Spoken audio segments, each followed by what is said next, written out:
It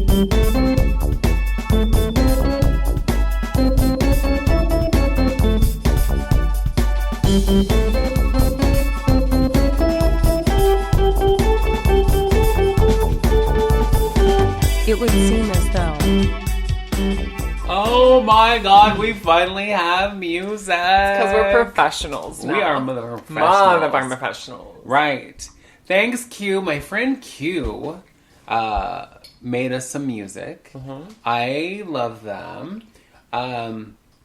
It's so funny because I was trying to figure out how to get music because I am so not a musician. Well, I was composing some before you decided to hire Q. Okay. But Well, I know that I can bang out on the piano Mary Had a Little Lamb. can't you, though? Yeah, as soon as I said that, I was like, that is not Maybe really leave that term. Yeah. I forgot that's what you kids called it now. You need to go bang kids, that you out. hoe, shut up. Well, I don't know. Uh-huh. Listen, so we are back for yet another week of It Would Seem As Though, the podcast where we talk about anything, everything, and nothing. And again, mostly nothing. Mostly nothing. I'm Vesta. And I'm your worst nightmare. Just kidding, I'm Annika. Kind of both. But kind of both. Yeah. Yeah, I mean, really. You know what's my worst nightmare right now? I know. Fucking Texas. Oh, that's one of them, girl. Texas and Florida. Yes, ma'am. Greg Abbott. Let's just talk about that douchebag. Because this week we're actually talking about horrible bosses and bad jobs and really just any kind of job experience that we think is funny or bad or terrible, whatever. So, But job. Texas. Woof. I can't imagine working for this douchebag. First of all, in his latest thing, and it's not even a law. He didn't even try to get this as a bill. He's sent a letter.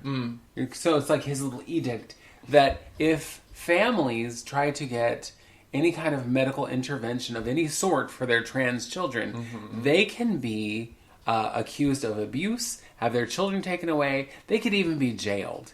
And the doctors who provide it, as mandatory reporters, need to report these families to the Child Protective Services. And it's like, Girl. well, so far, you know, it's like, of course, the whole country's like, this is bullshit. Oh, yeah. And Joe Biden, in his State of the Union address, addressed this specifically, which I was like, what? Go Joe Biden. And he said, I'm going to actually read what he said word for word. Transgender children bring fulfillment to their parents, joy to their friends, and are made in the image of God. Affirming a transgender child's identity is one of the best things a parent, teacher, or doctor can do to help keep children from harm, and parents who love and affirm their children should be applauded and supported, not threatened, investigated, or stigmatized. Yes, ma'am. So, you know what? I don't care if you like Joe Biden as a president. I would say he's doing as average as every other old white man who's held the office. Yes, right? You know, he has his good days, he has his bad days. I voted for the man, but that doesn't mean, unlike those Trumpers who are just like die hard, I love him, I worship him, I built a golden statue You to can him. identify his flaws and Yeah. when his behavior is problematic. Yes. Yeah, right? Yes. But here's my question to you, Texas. Ugh. Why did you elect this man? And why will you probably re-elect this douchebag? And Florida, the same goes for you. DeSantis, come on. Girl, you can't ask that question because that... Do you remember the last, presidency? People voted to have Donald Trump be our president. You forget Twice. that. But you know what I mean? Like, hot mess, right? So, like, we can't ask that question. People do what they do because they're fucking stupid. You know what I mean? No, there's that. There's that. Like, I just don't know. What else is your reasoning? Your upbringing? Your good Christian values? Right. Well, You're so moral. Because these trans people are ruining everything. This last year saw a record number of anti-trans bills being put forth and being passed, including the one also in Texas. So fuck you, Texas. Yeah. That says that all trans student athletes have to play on the team that coordinates with the gender they were assigned at birth. Okay. So that's not going to be problematic. No. I'm sorry, that shouldn't cause any issue at all. What it's really going to cause is people going, I'm not going to play No, sports. 100%. And no thanks. Here's what I think you should all just start flooding out of the state en masse because Texas is a shithole. Yeah. And I have friends that live in Texas, good people, queer people. Mm-hmm. I don't understand why they live in Texas. I mean, me either. some of them live in the nice little pocket of Austin? Austin, whereas like Portland, Right. you know, but Yeah. No, I have a couple of queer friends. I have a couple of friends who live in Austin, and they like it. I don't also know why they live there. I think one of them moved there for grad school, but also, girl, no. I'd be like, I'm not going to grad school. Looks like I didn't get in. Can't go because it's Texas. There are lots of places. I've been to enough places that I never need to go back to most of these places. And you know, I'm sure most of the people are fine. I'm sure there are things to do, whatever. But first of all, I don't like doing things. But second of all, I don't like people. But also just... And then doing things with people? Ooh, girl. And like the ideology in some of these places is just so barbaric that I can't... Like most of the Midwest, a lot of it. I've been to a lot of it. And most of it I didn't like. So, there are pockets of each, sure, that are adorbs. I've been to the airport in Houston. Beautiful. Oh my god, well the Houston airport is a fucking nightmare. It's huge, it's weird. There is, however, one cool feature. It's this weird dome in the middle where no matter where you stand, you can, in the dome, you can whisper and they can hear you all around it. So we were on our way to Florida. Oh, I don't think I finished telling you. So there's just this weird dome where the sound travels in an interesting way. If you're outside of the dome, you can't hear the people talking inside. I don't like that. And it's just literally you're just a few feet away. It's weird. Witchcraft. I don't know. It is witchcraft. But that was the cool thing about the airport. But honestly, right by where we were meeting our connection, one of the gift stores, they had the most hideous thing, which was a stuffed armadillo, and a real one, by the way. Oh, yeah. That had been formed into a wine bottle holder. Who doesn't want that? Who doesn't need that? It's a need. 6 of them and mailed them out to all my friends. Well, I didn't get one. We don't have any friends. Girl. That's why I didn't buy Then them. who the hell's listening? That's a good question. We have tens of listeners out there. Tens and a half. Hopefully this week we have 20s of listeners. Oh my God. You never know. Imagine? You just never know. You don't. So, I'm sorry, you said you had a quote that you wanted to... Well, it was just when we were talking about those awful politicians and trans people.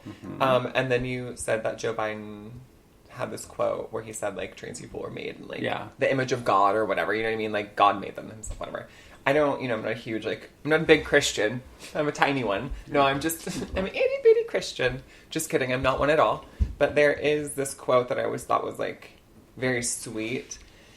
And it's called The Divine Alchemy of Self. And it says that God made trans people for the same reason. They made wheat but not bread and grapes but not wine, so that humanity can share in the act of creation, which I think is just very beautiful, right? I think it's a really good, it sums it up very well. And if you're a Christian, that should just pull on your little heartstrings. You know what I mean? Pulls on mine. Or they'll be like putting their fingers in their ears. I know. Trans people are the devil. 666, the Antichrist. You're dark-sided. It's witches and gargoyles. That's what we are. That's right. Well, whatever. It's not wrong. Tell me, no. It's not wrong. So, listen, like I said, this week we're talking about some of our work experience that has been less than stellar. Yeah. And sometimes in that less than stellar experience, it's also been hilarious. Oh, girl. Or terrifying or whatever. Choices. Mostly, I was going to say, for me, most of the terrible ones were terrible at the moment. Funny later. Okay. You know how, like, a story... Because, like, one of the stories specifically, I still tell, and in the moment I wanted to choke out the bitch who said it to me. Sure. But it's one that I've often referred to, quoted, retold, because now it's funny. They're all big LOLs. But I have to start at the beginning with my very first job. Now, when I say job, I do mean the one where I always refer to a real job, where I got a W-2 slip. Oh, a real job. Not like berry picking, because, country girl. Those were jobs, though. Ugh. They were jobs. They were horrible jobs. They were hard. Yes. Yes, I'm sorry, but every summer, we kids had to go out to the fields and pick berries.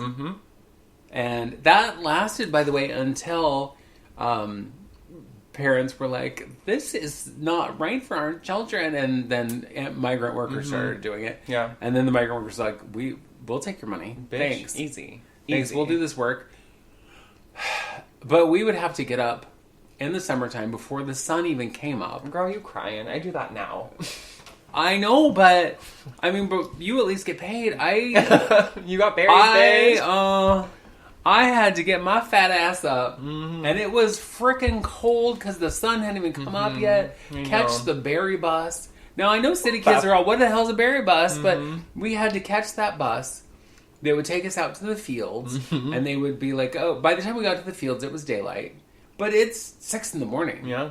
Now, I ate my breakfast before I left the house at 5:30 or whatever the hell time. And then we had lunch at noon. That's a lot of hours between feedings. Between feedings, girl. Because I am a fat bitch. This is what you need. I'm gonna picture it. Sicily. Just kidding. Feed bag. Horses have it. Yeah. That's, girl, you should just... What? You could have been a millionaire. You could have been like... Probably could have been. Patent pending for fat girls on the go. I need my feed bag. I didn't get this way by skipping the meals. Bitch. All right? So they would take us out to the field, 6 a.m., 6 more hours till lunchtime. But I ate my lunch at like 10. Because I was all, I'm so hungry. Girl, you eat them berries? And then at lunchtime, I'm all, what am I do? So I would sit in the field and pick the berries, and you get paid by the pound. So you had to pick what's like a flat, which is, I think 12 of the little cartons, little baskety things. Yes, but then you would get paid by the pound. You'd get the whole, once you filled one, you take it up to the row boss. I hate that. I know that's, in case you can't, it's the boss of the row where you were picking. I hate it. The row boss. And they would weigh it, and they'd punch your little card. It's like you had, 10 pounds or whatever. I don't remember how much of thing. Did they hit you if you didn't pick enough? No. Oh. No, but... Not good capitalists, I get it. I probably should have been weighed on the way in and the way out, because I ate more than I put in that damn thing. Because fresh strawberries... all in the sun on the vine. Girl. And this was, the farmers didn't put disinfectant, or what do you call it? Disinfectant. That's not right. That's what Trump wanted to put up your ass to get rid of the thing. Pesticides. There we are. God, my brain. And so, and if they did, my God, I obviously did pretty well. Girl, you're preserved. I am well preserved. I will never crack it. Ever. Whatever. But I ate more than I ever put in that damn thing. And at the end of the first picking, which was usually a couple weeks, they would then lay off all the people who did poorly. So I was always in the first group fired. Sure. They said lay off, but they weren't bringing you back. No. They'd bring you back next year because they took everybody who showed up, right? Yeah. I always was in the first group fired. Sure. You and the infants? Right. Me and the children who were there just being babysat, whatever. You, the infants, and the blind. Somehow just... No, the blind usually work better than me. They whatever. But my sister was always there to the bitter end. She was there with the gleaners at the very, very end. Why? Because she was serious about that shit, and she would come home with some money. Okay. And she would buy school clothes and whatever. No, girl. Really I would come home... stained fingers and a gut ache from eating too many strawberries. But I wasn't going to talk about that job because that wasn't my first. But girl, we just talked about the whole goddamn thing. We sure did. And they did that every year until I think that they changed the law. Anyway, so my first real job was at a nursing home. Oh, okay. Right. Oof. I got the job when I was 15 and I was days away from turning 16. Why they hired me, I have no idea. Girl, I want you to know, nursing homes gives me the heebs and the jeebs a lot of the time. And they should. Yeah. And think about this, though. It's 1978. Absolutely not. And they were absolute hellholes. Right. And so many of them are so much better now, but there's still some of them that are not so much better. Anyway, so I got the job. I'm just about to turn 16. And it was awful, as I knew it would be. It was also really physical. Ew. And, if you know me, physical labor is not in my DNA. Did you have to, army carry people through the not quite, hallways. not throw quite. Someone over, throw some frail old man over your shoulder. But and if down you the had hallway. to change someone's bed, No. and they were not